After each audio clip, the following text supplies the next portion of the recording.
Ahora pasamos ya a lo que tiene que ver con el intestino grueso, ¿sí? El intestino grueso o colon está compuesto por el colon ascendente, que comienza con una zona donde dijimos recién se unía la válvula iliocecal, ¿sí? Que se llama ciego, ¿sí? El ciego es la zona más de declive del intestino grueso, ¿sí? Del colon. Esa zona del ciego también tiene lo que conocemos como el apéndice cecal, que es lo que produce la enfermedad conocida como apendicitis, ¿sí? O sea que en esta zona tenemos el apéndice, ¿sí? Y desde ahí empieza a ascender, ¿sí? La función principal del colon tiene que ver con absorción de algunos nutrientes, pero principalmente con deshidratar todo el bolo fecal y recuperar el agua, ¿sí? Ir formando la materia fecal. Entonces tenemos un colon ascendente, ¿sí? Un ángulo hepático, ¿sí? Del colon, después un colon transverso que atraviesa todo el abdomen de derecha a izquierda, ¿sí? Un ángulo esplénico, todo lo que sea esplénico está relacionado con el vaso, ¿sí? Después un colon descendente, ¿sí? El colon descendente o colon izquierdo, y posteriormente el colon sigmoides, que tiene esta dirección hacia abajo, el recto y el ano, ¿sí? En el recto vamos a describir la ampolla rectal como una cuestión a tener en cuenta, que es donde, digamos, se termina de almacenar la materia fecal antes de la defecación. Del colon a saber, digamos, tiene, cuando uno lo ve, tiene austraciones, se llama, ¿sí? Tiene como unas zonas donde lo que le permite es aumentar la capacidad absortiva del colon, y tiene 3 cintas que lo recorren y lo fortalecen, digamos, durante todo su recorrido, que se llaman tenias, ¿sí? Eso como para tener en cuenta del colon, además de las relaciones que ya fuimos describiendo, ¿sí? Después de la zona del recto y del ano, digamos, hay distintos accidentes que uno podría describir. La verdad es que, digamos, a modo de conocimiento, sepan que la irrigación en el recto viene de 3 arterias distintas, de las arterias hemorroidales superiores, medias e inferior, que es algo importante a tener en cuenta porque son de recorridos sanguíneos distintos, y que el colon lo irriga una arteria que se llama la mesentérica inferior, a diferencia de, es decir, la mesentérica inferior va desde el colon transverso hasta el colon descendente, el sigmoides y la primera porción del recto, ¿sí? Y la arteria mesentérica superior hace todo el intestino delgado que describimos hoy, más el colon derecho o ascendente y una pequeña porción del colon transverso.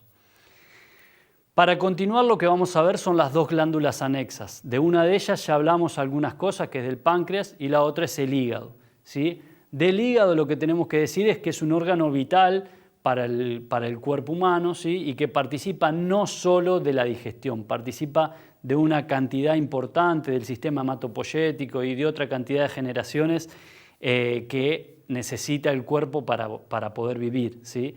Desde el punto de vista de lo digestivo, el rol principal que tiene es su función exócrina, es decir, que genera una sustancia que ayuda a la digestión de los alimentos, y esto es la bilis, ¿sí? La bilis se genera en los conductos, en los canalículos biliares dentro del hígado, y va descendiendo hasta que se conforman 2 conductos de secreción del lóbulo hepático izquierdo y del derecho, que llaman conductos hepáticos derecho y hepático izquierdo. Esto ya compone lo que se llama la vía biliar. Esos 2 hepáticos se juntan y forman un conducto hepático común, que es lo que ya es la vía biliar principal, se llama, que al unirse al conducto cístico, que es el conducto que trae la bilis de la vesícula biliar, que está alojada en lo que se llama el hipocondrio derecho, que es esta zona, ¿sí? La vesícula biliar almacena la bilis y la envía por el conducto cístico. Una vez que se une el hepático común con el conducto cístico, lo que continúa hacia abajo se llama conducto colédoco, ¿sí? Esto es lo que dijimos que desembocaba junto con el conducto pancreático o de Wirsung en la ampolla de Vater dentro de la segunda porción del duodeno. Para hablar 2 palabras del hígado, digamos, habría que hacer una clase prácticamente del hígado. Sepan que hay una segmentación hepática que lo divide en 8 segmentos según la distribución de la vena porta, ¿sí? Son 3 segmentos en el lóbulo hepático izquierdo, el 2, el 3 y el 4, más los otros 4 segmentos, el 5, 6, 7 y 8 del lado derecho, y el 1 es un lóbulo que tiene una irrigación propia, por lo tanto no queda ni en el hígado izquierdo ni en el hígado derecho, ¿sí? Está bien en el medio.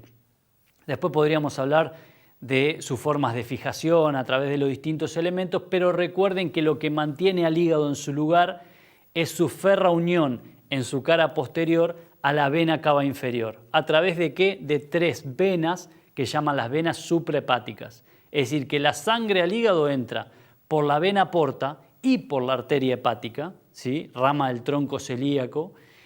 Entra la sangre por ahí, pero para irse del hígado se va por las venas suprahepáticas, ¿sí? Es un hígado que tiene una circulación que se llama un sistema porta, ¿sí? Que es un sistema que va de una vena, forma una serie de capilares, de ahí forma otra vena, ¿sí? Y recién de ahí se vuelca a la circulación general, es decir, a la vena cava inferior, que después va a llegar al corazón, y bueno, eso lo veremos en circulatorio.